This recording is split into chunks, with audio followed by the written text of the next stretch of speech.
Welcome back to Mind Unraveled. Every case begins with a question. Some questions are simple, others follow us for years, hiding behind our choices, our regrets, and the opportunities we never took. Tonight's investigation begins with one of those questions. Case file number 005, the fear of failure. What if failure was never the thing we were truly afraid of? Why does the possibility of failure stop us from doing the very things that could change our lives? Imagine standing at the edge of a cliff, not a dangerous one built for people to jump from. Below you is deep water, safe water. You've watched dozens of people leap before you. Some hesitate for a moment, others run and dive without thinking. You know you'll probably be fine, and yet, your feet refuse to move. Your heart beats faster. Your mind begins to speak. What if something goes wrong?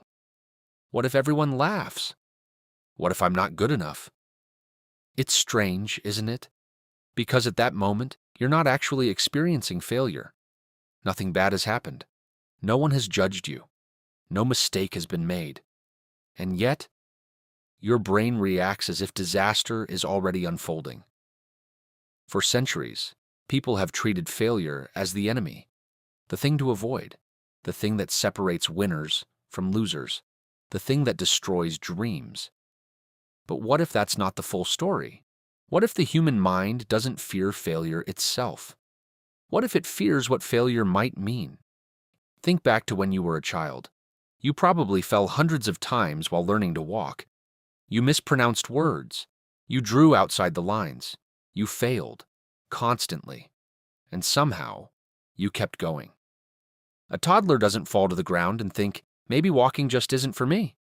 A child doesn't fail a puzzle and conclude, I'm a failure. Children expect mistakes. Adults personalize them. Somewhere along the way, failure stopped being something we experienced and became something we believed we were. Psychologists have spent decades studying the relationship between fear and performance.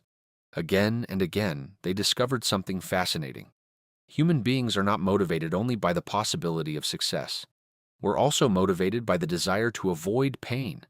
And sometimes, avoiding pain becomes more important than pursuing happiness. Imagine being offered the opportunity of a lifetime, starting the business you've always dreamed of, applying for the job you secretly want, publishing your work, stepping onto a stage. From the outside, the decision seems obvious. You have everything to gain. So why do so many people stay still? Because the mind doesn't simply calculate rewards. It calculates threats. And hidden inside every opportunity, the brain sees a question. What happens if I fail? Maybe people will laugh. Maybe you'll embarrass yourself. Maybe you'll disappoint the people who believed in you. Maybe you'll disappoint yourself. Suddenly, the dream isn't just a dream anymore. It's a test of your intelligence, your talent, your worth, your identity. And that's when something dangerous happens. Failure stops feeling like an event and starts feeling like a verdict. Imagine a student staring at a blank page the night before an important exam. They're intelligent, prepared, capable, but instead of studying, they scroll through their phone. They clean their room. They promise themselves they'll start in 10 minutes. 10 minutes becomes 30. 30 becomes an hour. Eventually, panic arrives. From the outside, it looks like laziness. But psychologists have discovered that procrastination is often something else entirely. Protection. Because if you never truly try, you never truly fail. If you start the assignment at the last minute and get a bad grade, you can tell yourself, I could have done better if I'd had more time. If you never apply for the job, you never have to hear the rejection. If you never chase the dream, you never have to find out whether you were capable of achieving it. Avoidance becomes a shield, a way of protecting ourselves from a possibility that exists only in the future. And perhaps that's the first mystery we need to solve, because when you look closely, something becomes impossible to ignore. The fear of failure isn't really about failing. It's about what failure threatens to reveal. And once that idea enters your mind, An even more unsettling question begins to emerge. What if the thing we're truly afraid of isn't failure at all? At first glance, the answer seems obvious. People are afraid of losing, afraid of making mistakes, afraid of falling short. But if that were true, failure itself would be enough to stop us. And yet, every single day, people willingly fail at things that don't threaten who they are. A beginner picks up a guitar and expects to sound terrible. Someone steps into a gym for the first time knowing they'll struggle. A child loses a game, shrugs, and asks to play again. Failure by itself isn't always terrifying. So what changes? Imagine two people standing at the same starting line. The first person sees failure as information. If this doesn't work, I'll learn something.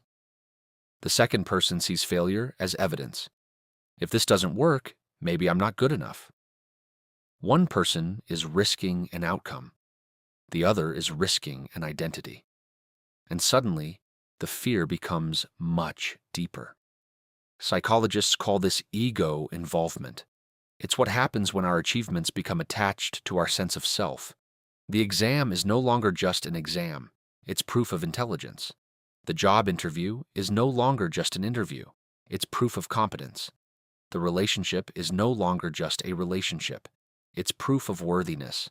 And when failure threatens those things, the brain reacts as if it's protecting something far more valuable than success. It believes it's protecting you.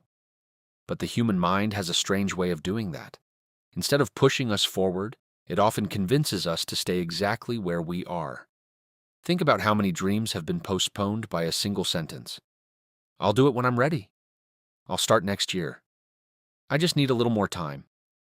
On the surface, those words sound responsible, patient even, but sometimes hidden beneath them is a quieter thought. I can't fail if I never begin. A musician spends years writing songs but never releases them. An entrepreneur spends months perfecting a business plan but never launches the company. A writer fills notebooks with ideas but never shows them to anyone.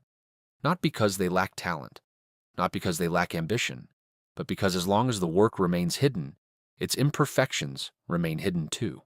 Perfectionism, it turns out, is often fear wearing a disguise. We tend to imagine perfectionists as people with impossibly high standards, people obsessed with excellence. But psychologists have discovered something unexpected. Many perfectionists aren't driven by the pursuit of greatness. They're driven by the avoidance of shame, because perfection offers a promise. If everything is flawless, nobody can reject me. If I make no mistakes, nobody can criticize me. If I succeed perfectly, I'll finally feel safe. But perfection is a moving target. No matter how much progress you make, the standard moves further away. And eventually, the pursuit of perfection becomes the avoidance of action. Here's the irony. The fear of failure often creates the very failure we're trying to escape. The student who procrastinates performs below their potential. The athlete who fears mistakes hesitates at the critical moment. The entrepreneur who waits for certainty watches opportunities disappear. The mind becomes so focused on avoiding pain that it accidentally creates it. Imagine trying to ride a bicycle while staring only at the obstacles in front of you, the potholes, the walls, the fences. You tell yourself you're focusing on safety, but the more attention you give to what you fear hitting, the more likely you are to crash into it. Fear works in much the same way. The brain becomes obsessed with avoiding disaster, and in doing so, forgets how to move forward. But beneath all of this lies an even deeper mystery. Because failure isn't just painful because of what happens in the outside world. It's painful because of the story we tell ourselves afterward. Everyone is ahead of me. I wasted my chance.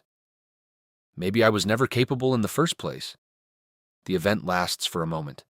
The meaning can last for years. And perhaps that's why failure feels so frightening. Not because we're afraid of losing, not because we're afraid of mistakes, but because we're afraid that failure will expose something we've secretly feared all along. That maybe we're not talented enough, smart enough, special enough, worthy enough. But what if that's the greatest illusion of all? What if failure doesn't reveal who you are? but only where you are in the journey.